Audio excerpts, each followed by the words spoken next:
नमस्कार दोस्तों, stock market studies में फिर से एक बार आपको बहुत-बहुत स्वागत है। तो आज मैं फिर से आपके सामने कुछ इम्पोर्टेंस कंपनी के अपडेट शेयर करने वाला हूँ। तो इस वीडियो को पूरा लास्ट तक देखिएगा क्योंकि पिछले दिनों में मार्केट में एक बिग करेक्शन देखने को मिला था और आज के दिन भी मार्केट में प्रेशराइज़ था और इस सारे कारण के वजह से मतलब सारे कारण का जो मेन वजह है वो वो मैं मतलब आपको यहाँ पे डिस्कशन नहीं करूँगा। मैं आपको यही बताऊँगा कि इस करेक्शन सिचुएशन में जब हर स्टॉक में गिरावट हो रहा है, तो उस सिचुएशन में क्या करना चाहिए? और फिलहाल के लिए मैं जितने सारे कंपनीज के बारे में डिस्कशन करूंगा तो उसका लेवल कौन सा है, टेक्निकली लेवल्स क्या बता रहा है, उसके बारे में भी डिस्कशन करूंगा। तो वीडियो को लास्ट तक देखिए और अभी तक अपने चैनल को सब्सक्राइब नहीं किया तो जरूर कर लीजिएगा। कंटिन्यूसली इन्फॉर्मेशन और अपडेट्स पाने के लिए चैनल के ऊपर बने रहिएगा। तो चलो देख लेते हैं कौन सा कंपनी है इस वीडियो के अंदर। फर्स्ट जो कंपनी है जिसके बारे में चर्चा करूँ उसका नाम है राजेश एक्सपोर्ट। देखिए राजेश एक्सपोर्ट के ऊपर मैं बात करूँ तो मैं आपको एक लेवल मेंशन करके दिया था। अगर उस लेवल को अगर उस लेवल को ब्रेक डाउन करे मतलब उस लेवल को ब्रेक डाउन करे तो बड़ा सा एक फॉल देखने को मिलेगा और नेक्स्ट सपोर्ट तक वो जाने का कोशिश करेगा। तो वो लेवल कौन सा है चलो मैं आपको बताता हूँ। तो वो लेवल जानने के लिए आपको चार्ट पैटर्न में जाना पड़ेगा। सबसे पहले देखिए राजेश एक्सपोर्ट के ऊपर एक बिग करेक्शन कंटिन्यू होता जा रहा है, कंटिन्यूअसली लोअर लो बनते जा रहा है और देखिए यहाँ पे एक जगह पे होल्ड किया। देखिए एक जगह पे होल्ड किया, बहुत सारे लोग यही सोच रहे थे कि यहाँ पे होल्ड हो रहा है, इसका मतलब फिर से वो रिवर्सल कर सकते हैं। 2 दिन हाई वॉल्यूम के साथ रिवर्सल भी किया, मगर मुझे नहीं लग रहा था कि उतना हाई ग्रोथेबल अपट्रेंड देखने को मिलेगा। क्यों? क्योंकि देखिए ध्यान से देखना इस चीज को कि जब भी कुछ इस तरीके से पैटर्न मतलब कैंडल बने तो यहाँ पे आपको लग रहा है कि ग्रीन कैंडल बन रहा है हाई वॉल्यूम के साथ, मगर ग्रीन कैंडल बनने से कुछ फायदा नहीं होगा क्योंकि जो पैटर्न क्रिएट हो रहा है वो एक्चुअली कुछ इस तरीके से पैटर्न है। इसको कहा जाता है कि मतलब इस तरीके से कहा जाता है शूटिंग स्टार कैंडल। तो शूटिंग स्टार कैंडल आप बोल सकते हैं और भी बहुत सारे कैंडल का नेम है। तो यहाँ पे जो ऊपर वाला जो विक्स है मतलब ऊपर वाला जो शैडो है वो ज्यादा बड़ा देखने को मिलेगा और बॉडी नीचे की साइड में ज्यादा देखने को मिलेगा। इसका मतलब है बायर से कई गुना ज्यादा सेलर एक्टिव है। जब भी वो ऊपर जाने की कोशिश कर रहे हैं सेलर उसको दबाकर माल बेच रहा है। तो यही कारण की वजह से एक अच्छा खासा सेल ऑफ देखने को मिला और फाइनली आप देख सकते हैं ये दोनों कैंडल को इस बड़ा कैंडल से मतलब रिट्रेसमेंट किया। तो एक अभी जो सिचुएशन बन रहा है मेरे हिसाब से वो आसान तरीके से ही यहाँ पे इस डाउन लेवल तक आ सकते हैं। नेक्स्ट जो सपोर्ट है उस लेवल तक आ सकते हैं और नेक्स्ट जो सपोर्ट है वो 225 रुपीज के आसपास है। तो यहाँ पे आप कहेंगे सर कि आपका गारंटी दे रहा है कि यहाँ तक आएगा। तो देखिए कोई गारंटी नहीं है मार्केट में, हमेशा प्रिडिक्शन करके चलना पड़ता है। तो जिस तरीके से करेक्शन हो रहा है उस बेसिस में देखा है तो कंपनी के ऊपर करेक्शन यहाँ तक आने का चांसेस है क्योंकि नेक्स्ट जो सपोर्ट लेवल है वही लेवल आपको सपोर्ट दिखेगा।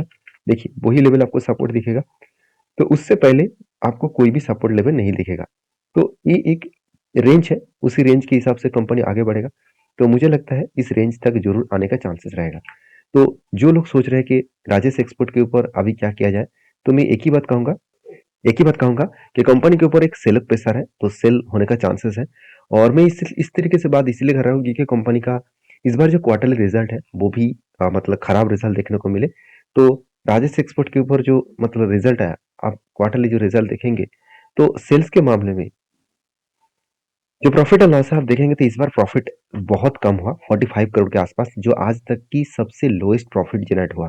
तो यही कारण की वजह से स्टॉक के ऊपर एक प्रेशराइज पहले तो है ही, साथ ही साथ और भी ज्यादा गिरावट का कारण और एक कारण की वजह से है कंपनी ने जो बैलेंस शीट मेंशन किया मतलब रिजल्ट में, तो उसमें कैश फ्लो वो नेगेटिव दिखाया, मतलब कैश फ्लो में कुछ गड़बड़ी दिखाया। तो इसके लिए सेबी ने एक बहुत बड़ा इसके ऊपर रिस्ट्रिक्शन लगा दिया था और एक आरोप लगाया था और इसी के चलते शेयर में और भी प्रेशराइज देखने को मिला। क्योंकि कैश फ्लो के बारे में चर्चा करूं, देखिए कैश फ्लो में बीच बीच में बड़ा बड़ा नेगेटिव आपको देखने को मिलेगा। तो फाइनली मार्च का जो मतलब 2023 का मार्च का जो डेटा है वहां पे पॉजिटिव दिखाया और यही पॉजिटिव को सेबी ने उसको कैश फ्लो को मेंटेन करने के लिए कहा गया कि मतलब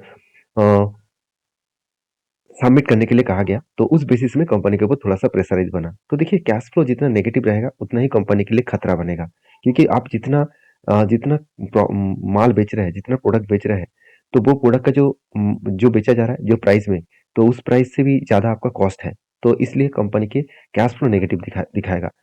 तो ये सारे कारण की वजह से मैं अभी इस कंपनी के ऊपर थोड़ा सा संभल कर काम करूंगा क्योंकि अभी भी प्रेशराइज है तो और भी करेक्शन होने का चांसेस है क्योंकि वॉल्यूम भी लगातार वीक होता जा रहा है।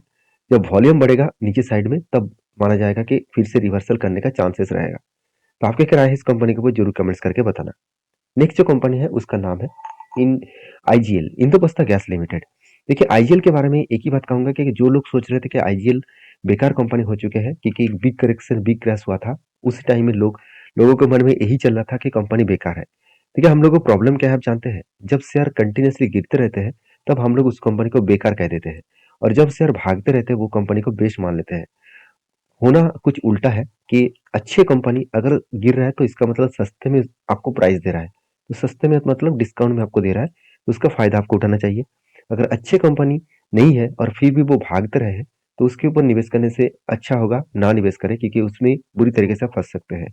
तो पिछले दिनों में मार्केट में बिग क्रैश आया था और बिग करेक्शन आया था, और आज के दिन भी मार्केट में करेक्शन देखने को मिला, क्योंकि देखिए अब डाउ जोन्स पिछले दिनों में एक बिग बिग करेक्शन देखने को मिला था, और उसी हिसाब से आप देखेंगे तो एफआईएस और डीएस में होल्डिंग जो है 20 दिसंबर का, तो होल्डिंग पे आप देखेंगे तो एक अच्छा खासा डिलीवरी परसेंटेज देखने को मिला, मतलब अच्छा खासा बाइंग देखने को मिला।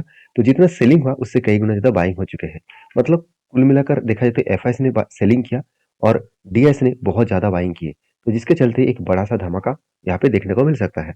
तो आईजीएल के ऊपर एक ही बात कहूंगा कि आईजीएल का जो चार्ट पैटर्न बना है, आप देखेंगे जो सेलअप का जो सिचुएशन है वो सिचुएशन कुछ इस तरीके से बना। आप यहाँ पे देखेंगे तो यहाँ पे एक रेंज था, यहाँ पे क्या बना था, शोल्डर कम हेड कम शोल्डर बना था, और फाइनली ब्रेकआउट हुआ, और ब्रेकआउट यहाँ पे हुआ था और ब्रेकआउट यहाँ पे कंफर्मेशन हुआ, और फाइनली वो टारगेट अचीव कर चुके थे। और टारगेट होने के बाद देखिए मैं आपको यही बताया कि टारगेट होने के बाद एक रिवर्सल होने का चांसेस देखने को मिल जाते हैं। तो यहाँ पे जो डाउन करके इतना बड़ा क्रैश दिखा है, तो वो एक्चुअली दिल्ली गवर्नमेंट के कारण, क्योंकि गवर्नमेंट ने अनाउंसमेंट किया कि ईवीज मार्केट को वो बहुत तेजी से ग्रोथ कराने के लिए बहुत ज्यादा इन्वेस्टमेंट करेंगे, ईवीज के ऊपर पुश करेंगे, तो जिसके लिए आईजीएल और एमजीएल के ऊपर बड़ा धमाका मतलब बड़ा क्रैश देखने को मिला। आप कहेंगे सर ईवीज के साथ आईजीएल एमजीएल का क्या संपर्क। देखिए आईजीएल और एमजीएल जो है वो सीएनजी गैस के ऊपर काम करते हैं। तो सीएनजी गैस जो दिल्ली में ज्यादा से ज्यादा गाड़ियां, जो ऑटो वगैरह हो गया, बहुत सारी गाड़ियां आपको सीएनजी में चलता हुआ देखने को मिलेगा। तो सीएनजी अगर बंद हो जाए तो कंपनी के एक प्रॉफिट मार्जिन में बहुत बड़ा दिक्कत आएगा, तो उसी के चलते है शेयर में करेक्शन हुआ। उल्टा और भी कोई मतलब नेगेटिव सेंटीमेंट नहीं है, क्योंकि जिस तरीके से कंपनी के ऊपर यहाँ पे होल्ड कर रहा है, जिस तरीके से यहाँ पे वॉल्यूम भरता है, मुझे लगता है नेक्स्ट जो लेवल है, नेक्स्ट जो सपोर्ट है उस लेवल तक आ सकते हैं। नेक्स्ट जो सपोर्ट वो 354 रुपीज के आसपास देखने को मिलेगा, तो उस लेवल तक आने का चांसेस है, और मैं इंतजार कर रहा हूँ इस लेवल पे जब भी आए तो मैं कुछ एंटी यहाँ पे करूंगा, क्योंकि यहाँ पे एक रेंज बना, आप रेंज को देखेंगे तो कुछ इस तरीके से कंटिन्यूसली बाइंग रेंज बना, जो जो रेंज बना है 24% के आसपास, तो वही रेंज में आपको जब भी नीचे टच करेंगे तो वहाँ पे एंटी बनेगा, और ऊपर साइड में आपको टारगेट बनेगा। तो मैं इंतजार कर रहा हूँ, तो मुझे लगता है यहाँ पे जब भी टच करेगा तो मैं यहाँ पे कुछ क्वांटिटी ऐड करूंगा, और मुझे लगता है यहाँ पे एंट्री होने के बाद और भी करेक्शन होने का चांसेस है, क्योंकि नेक्स्ट सपोर्ट जो है वो 320 रुपीज के आसपास है। तो यहाँ पे आने के बाद जो डिसीजन होगा वो मैं आपके साथ शेयर करूंगा, और मैं इसीलिए डिसीजन लूंगा क्योंकि कंपनी के परफॉर्मेंस में कोई भी कमियां देखने को नहीं मिलेगा। क्वार्टरली रिजल्ट देखेंगे तो कंपनी के सेल्स में कोई भी कमियां नहीं है, और एक्सपेंस भी कंपनी कंट्रोल में रखा, और प्रॉफिट मार्जिन भी लगातार देखने को मिले। और उसी तरीके से अगर इन्वेस्टर के बारे में बात करूं तो प्रोमोटर से लेकर एफआईएस पब्लिक किसी ने भी 1% भी स्टेक नहीं बेचा। हाँ आप कह सकते हैं कि सर एफएस के पास होल्डिंग था वो तो बेच दिया, डीएस के पास होल्डिंग बढ़ गया, इसका मतलब इंस्टीट्यूशन ही खुद का होल्डिंग को कंटिन्यू कर रहा है। तो इस कंपनी के ऊपर आपके क्या राय है जरूर कमेंट्स करके बताना। नेक्स्ट जो कंपनी है उसका नाम है मल्टी कमोडिटी एक्सचेंज लिमिटेड, जिसको हम लोग एमसीएक्स के नाम से जानते हैं। देखिए एमसीएक्स के ऊपर आपको हमेशा याद रखना होगा कि एक मल्टी कमोडिटी एक्सचेंज जो है वो एक मोनोपोली जैसे बिजनेस एंजॉय करते हैं, क्योंकि किसी भी अगर कमोडिटी प्रोडक्ट के ऊपर काम करना है, कमोडिटी प्रोडक्ट मतलब गोल्ड के ऊपर, सिल्वर के ऊपर, निकेल के ऊपर, क्रूड ऑयल के ऊपर, तो इस तरीके से प्रोडक्ट्स के ऊपर अगर काम करना है तो डायरेक्टली आपको एम6 के माध्यम से ही काम करना पड़ेगा, मतलब इस एक्सचेंज के माध्यम से ही काम करना पड़ेगा। तो इसीलिए जब भी हम लोग डीमेट अकाउंट ओपन करते हैं तो हम लोगों को एम6 अलग तरीके से अकाउंट ओपन करना पड़ता है, मतलब एम6 को अलग तरीके से रजिस्टर करना पड़ता है। तो अभी तक आपने डीमेट अकाउंट ओपन नहीं किया तो नीचे लिंक दिया गया है, अकाउंट ओपन करिए। हमारा लिंक से अकाउंट ओपन करेंगे तो आपको एक्स्ट्रा बेनिफिट हमारा तरफ से जरूर मिलेगा। तो नीचे सारे लिंक्स अवेलेबल है, जाकर जरूर ज्वाइन करिए, टेलीग्राम को भी ज्वाइन कर सकते हैं, नीचे सारे डिस्क्रिप्शन में सारा चीज दिया गया है। तो देखिए एम6 के बारे में एक ही बात कहूंगा कि कंपनी के ऊपर जो धमाका परफॉर्मेंस हुआ था और उसके बाद मैंने आपको ये भी बताया कि कभी ना कभी वो करेक्शन दिखेगा। क्यों? क्योंकि इसका पी रेशियो बहुत हाई हो गया। 354 आज तक की हाईएस्ट पी रेशियो है।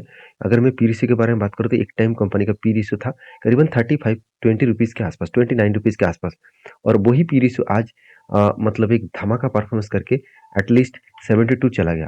तो एक एवरेज पी रेशियो यहाँ पे दिखा रहा है, तो इसका एवरेज पी रेशियो है 36 और कंपनी का पी रेशियो चल रहा है 73। तो कंपनी का पी रेशियो ओवरबॉट जोन में है, बहुत हाई वैल्यूएशन के हिसाब से देखने को मिला। तो जब कंपनी ओवरबॉट जोन में होता है तब उसके ऊपर निवेश करना बहुत बड़ा खतरा बन जाता है। फिर भी मार्केट में थोड़ा सा करेक्शन मूड देखने को मिलेगा, क्योंकि जितने सारे बाइंग स्टेन देखने को मिला था वो बाइंग लोग धीरे धीरे करके प्रॉफिट बुकिंग भी करेंगे, तो इसके लिए थोड़ा सा करेक्शन देखने को मिल सकता है।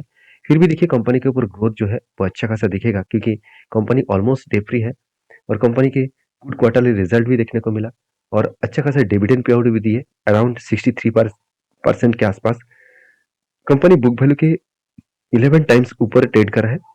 कंपनी के आरओसी 3 साल में उतना ज्यादा ग्रोथ नहीं हुआ और अर्निंग जो इंक्लूडिंग इनकम है वो भी उतना ज्यादा खास ग्रोथ नहीं हुआ, क्योंकि क्वार्टरली जो रिजल्ट है वो इस बार कंपनी के रिजल्ट नेगेटिव में चला गया। तो आज तक की मतलब आज तक के जितने सारे प्रॉफिट रेशियो देखने को मिला वो छोटा मोटा करके भी प्रॉफिट हुआ था, मगर इस बार कंपनी बिग लॉसेस कर बैठा।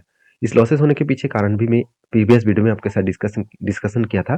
तो इसमें आपको कोई चिंता करने का जरूरत नहीं कि लॉस किया तो कंपनी बेकार हो गया, ऐसे बिल्कुल नहीं। कंपनी के ऊपर दम है, तो इसलिए इंस्टीट्यूशन भी इस कंपनी के ऊपर कंटिन्यू खुद का होल्डिंग को कंटिन्यू कर रहा है।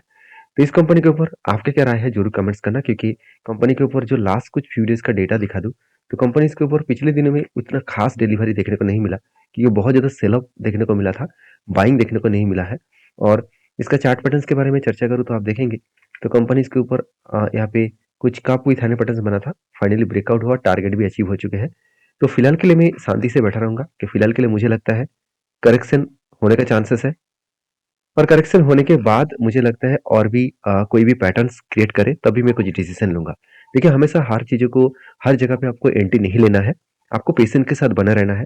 जब मौका मिले तब उस मौके का फ़ायदा उठाना चाहिए। देखिए जब भी यहाँ पे मौका बना था तभी मैंने आपको वीडियो बनाकर शेयर भी किया, टेलीग्राम में भी जो अपडेट दिया, तो इसलिए मैं बार-बार बोलता हूँ टेलीग्राम को जॉइन करिए। और मेरे वीडियोज़ हमेशा एज़ अ एजुकेशन पर्पज़ में होता है, तो कुछ सीखने के लिए आया है तो ज़रूर कंटिन्यू करिए। अगर आप टिप्स के लिए आए हैं तो ज़रूर मेरे वीडियो को अवॉइड कर सकते हैं, क्योंकि मेरे तरफ से कोई भी टिप्स और ट्रिक्स नहीं होते हैं। तो नेक्स्ट जो कंपनी है उसके बारे में बात करूँ, उसका नाम है HMA agro industries limited. HMA agro industries limited के बारे में बात करूँ तो कंपनी के ऊपर एक बहुत बड़ा अपडेट है, वो है स्प्लिट का। कंपनी एक एक के बदले आपको 10 शेयर देने वाला है, क्योंकि कंपनी जो कंपनी की जो फेस वैल्यू है वो 10 रुपया है, तो 10 रुपये के फेस वैल्यू को वो ब्रेक करने वाला है, तो एक के बदले आपको 10 शेयर मिलेगा। तो ये था कुछ कंपनीज का अपडेट। वीडियो में अगर जानकारी अच्छा मिले तो प्लीज लाइक करना, दोस्तों के साथ भी शेयर करना, चैनल को भी सब्सक्राइब करना। मिलते हैं नेक्स्ट वीडियो में, तब तक के लिए धन्यवाद।